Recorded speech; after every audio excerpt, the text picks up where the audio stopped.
ना एक जीवात्मा को समझ आती है, ना एक शिष्य को समझ आती है, और ना ही जो अल्प बुद्धि अज्ञानता भरी बुद्धि को लेकर के और चाहता है कि मैं तो बहुत कुछ जान गया हूं, बहुत ही सारा कुछ मुझे पता है, सारा कुछ उस ईश्वर के मिशन का तो मुझे सारा ज्ञान है, अब तो मैं उसके मिशन को एकदम मैं ही पूरा कर दूंगा, उसकी भी आवश्यकता नहीं है। कहते तो है कि वो आएंगे, वो आएंगे, वो आएंगे। आज परमपिता परमेश्वर का बिगुल सभी बजा रहे हैं, परंतु वास्तव में वह दिव्य शक्तियां, वह दिव्य आत्माएं इंतजार कर रही हैं, वह दिव्य शक्तियां जानती हैं कि निश्चित ही वह आएंगे, वह प्रकट करेंगे अपने आप को, और जब वह प्रकट होंगे तो फिर तो जो होगा सो होगा, उससे पहले बहुत कुछ हो जाना है, उससे पहले बहुत कुछ हो जाना है, और उससे पहले सारा का सारा दंभ, पाप, अधर्म, अनीति, अन्याय, अंधकार, इन सभी अज्ञानताओं का समूलतः नाश होना है। बहुत सारे मूलचूल परिवर्तन, क्योंकि हमने पहले भी कहा ना, वह आएंगे भी और उपस्थित भी हैं, ऐसा भविष्यवाणियां बताती हैं। हमें नहीं पता, भविष्यवाणियां कहती हैं। उन भविष्यवाणियों में हमारा विश्वास है, हमारी श्रद्धा है, हमारे संत महापुरुषों ने कहा है, हमारे शास्त्र ग्रंथों ने कहा है, वेदों ने कहा है, तो हमारी श्रद्धा है। क्या श्रद्धा है? हमारी श्रद्धा है कि वह उपस्थित भी है और वह समय पर प्रकट भी करेंगे, प्रकट भी होंगे।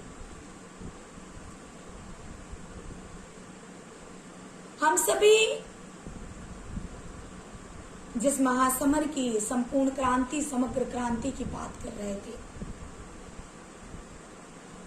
विषय इतना बृहद है कि कभी घूमकर कहीं चला जाता है। तो हमने कहा कि विशेष वो लोग होते हैं, विशेष अति विशेष असाधारण वो लोग हुआ करते हैं, दिव्य शक्तियां उनको कहा गया है जो उसका संपूर्णता हिस्सा होती है, जो योद्धा की तरह उस महासंग्राम में युद्ध करती है, उस महासमर के भीतर लड़ती है और विजयी होती है। क्योंकि यह समर तो उसी क्षण विजित हो गया। किस क्षण विजित हो गया? जिस क्षण उस परम पिता परमेश्वर ने इस महासमर को ठान लिया और इसका बिगुल बजा दिया और इसको, इस पूरी सृष्टि, इस पूरे विश्व के भीतर इसका नाद कर दिया। विजित तो ये उसी समय हो गया, इसलिए वह विजित योद्धा है। हाँ, याद रखना, ऐसे योद्धाओं को अनेक प्रकार के संघर्षों से गुजरना पड़ता है। ऐसे योद्धाओं को तैयार करने के लिए, तैयार करने वाले को जो तैयार करवाता है, करता है, अर्थात वह ईश्वर, वह परमपिता परमेश्वर, उनको भी बहुत पीड़ाओं से गुजरना पड़ता है और गुजरना पड़ा है, गुजर रहे हैं। और साथ में वह योद्धा, वह दिव्य शक्तियां, वह दिव्य संतानें, वह दिव्य शक्तियां भी अनेक प्रकार के महासंघर्ष से गुजरती हैं और गुजारी जाती हैं। क्योंकि यदि वह परमपिता परमेश्वर, वह सतगुरु यदि कठोर नहीं होगा, यदि आपके ऊपर परिवर्तन को पूरी तरह कसेगा नहीं, आपको कसेगा नहीं, इसमें बहुत कुछ होता है। इसमें आपका बहुत सारा जो है अपमान भी हो जाता कर देता है, करा देता है। आपको बहुत सारा कई बच्चों को, हमारे कई बच्चों को तो बहुत कुछ लोगों ने आरोप और दोष लगा दिए, संतानों को, दिव्य संतानों को। हम इसमें बहुत सारे लोगों की बात कर रहे हैं, इसमें कोई गिनती के चंद लोगों की बात नहीं कर रहे, और कहीं विशेष लोग ना समझ लें कि हमसे संबंधित कोई बात हो रही है। हम भारतवर्ष की, हम इस विश्व की बात कर रहे हैं। हमारे पास अनेकों संत महापुरुष भी आते हैं और अनेकों दिव्य संतानें भी आती हैं। दिव्य शक्तियां हमारे पास, अनेकों दिव्य शक्तियां हमारे पास आती हैं, दर्शन करती हैं और अपने परिवर्तन को प्राप्त होती हैं। इसमें हम बहुतों की बात कर रहे हैं, सबकी बात कर रहे हैं, और अनेकों संत महापुरुष इस धरा पर उपस्थित हैं जो अपना अपना कार्य कर रहे हैं। सभी के साथ हमारा सहयोग है, सभी के साथ हमारा प्रेम है, और सभी के लिए हमारा साधुवाद है।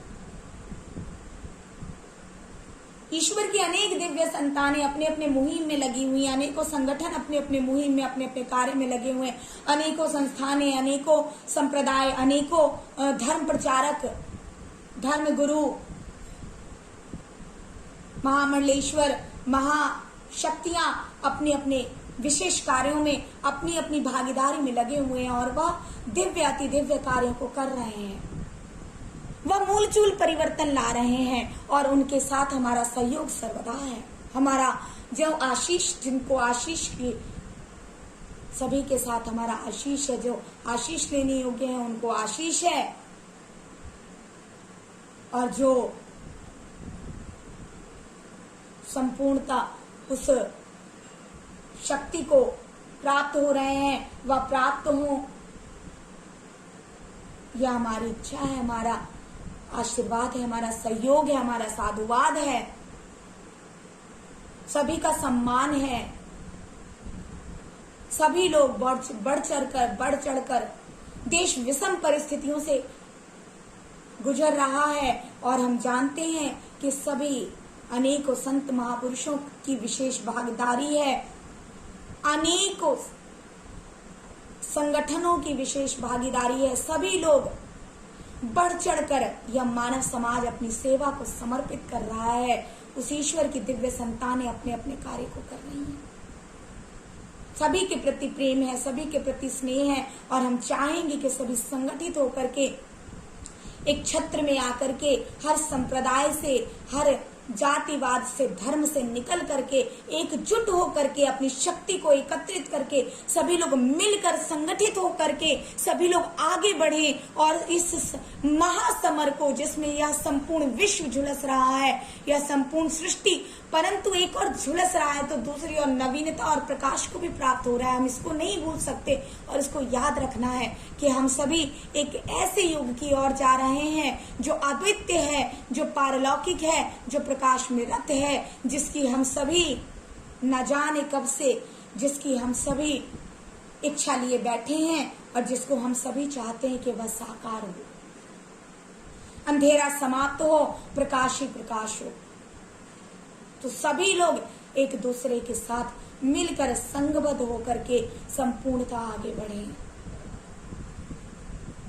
इस महासमर के भीतर सभी का सहयोग हो, केवल दृष्टा ना बने, केवल देख करके कायरता देखते हुए केवल कायरता का परिचय ना दे, बल्कि बहुत ही जिसकी रही भूमिका, जैसे जिसकी जो भूमिका है, अपनी अपनी भूमिकाओं का योगदान दे, परंतु परमपिता परमेश्वर को समर्पित होते हुए समर्पण दें, भक्ति दें, भक्ति में लगकर केवल नाम आधारा, उस ईश्वर के नाम से, उस ईश्वर के ध्यान से उस ईश्वर को धारण करें, अपने भीतर ऐसी बुद्धि को प्राप्त करें, उस ईश्वर से प्रार्थना करें, अस्तो मा सद्गमय तमसो मा ज्योतिर्गमय, हे ईश्वर मुझे असत्य से सत्य की ओर और अंधकार से प्रकाश की ओर ले चलो। मांग करें कि हम सभी संगठित होकर के, सुसंगठित होकर के महान चरित्र के साथ आपके कार्य को, परमपिता परमेश्वर के लक्ष्य को भेद सकें।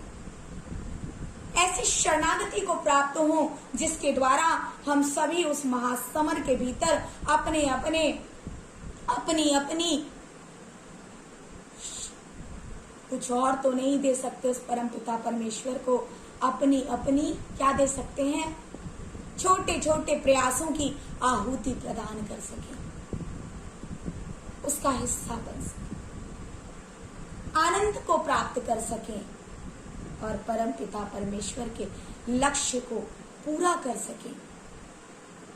हंसते हंसते उसके भीतर सदैव आहुति बन, हवि बन सदैव तैयार रहें।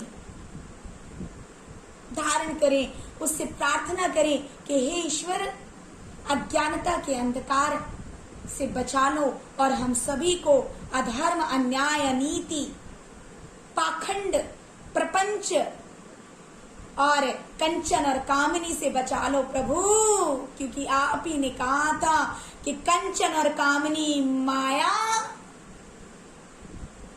कंचन और कामिनी यौवन पर दमकेगी। आपकी यौवन पर दमक रही है और दमकेगी और ऐसी भयानक अफीम की नींद सुला रही है और सुला देगी यदि उस परम पिता परमेश्वर के लक्ष्य को, उसके प्रश्नों को वास्तव में नहीं जाना, नहीं खोजा, नहीं शरणागति हुए उस परम पिता परमेश्वर के।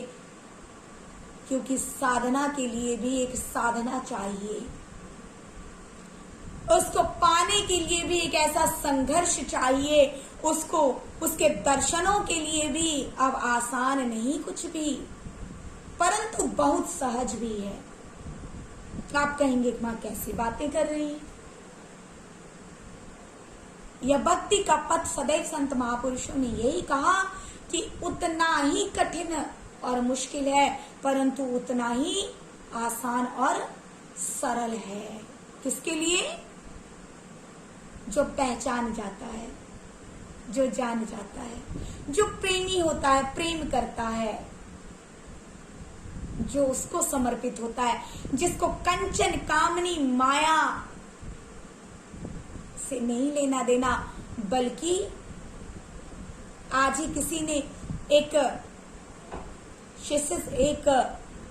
शिष्य से हमारी बात हो रही थी, बहुत ही विद्वान भी हैं, पढ़े लिखे भी हैं और वकालत के पेशे में हैं। तो वार्ता हो रही थी, बहुत ही दिव्य पुरुष है। तो उन्होंने एक बहुत ही गहरी बात कही और क्या कहा? उन्होंने कहा कि मां, मैं ये सोचता हूं कि आज के समय में एक समय का भोजन मिले ना मिले, परंतु आज के समय में इस जीवन का सुरक्षित होना बहुत आवश्यक है। ये श्वासें मिल गई, अगर एक दिन की श्वासें मिल गई, अगर एक दिन श्वास ठीक से चलती रही, तो मैं समझता हूं कि मैंने आज जीवन को जीता। आज का जीवन मुझे उस ईश्वर ने और दिया और मैं और तेज के साथ और प्रकाश के साथ संघर्षरत होकर आगे बढ़ने का प्रयास करता हूं। क्योंकि आज जीवन बहुत मुश्किल और असंभव सा हो गया है।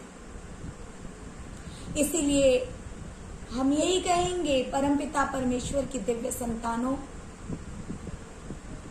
आज तुम सब यहाँ हमारी शरण में बैठे हुए हो,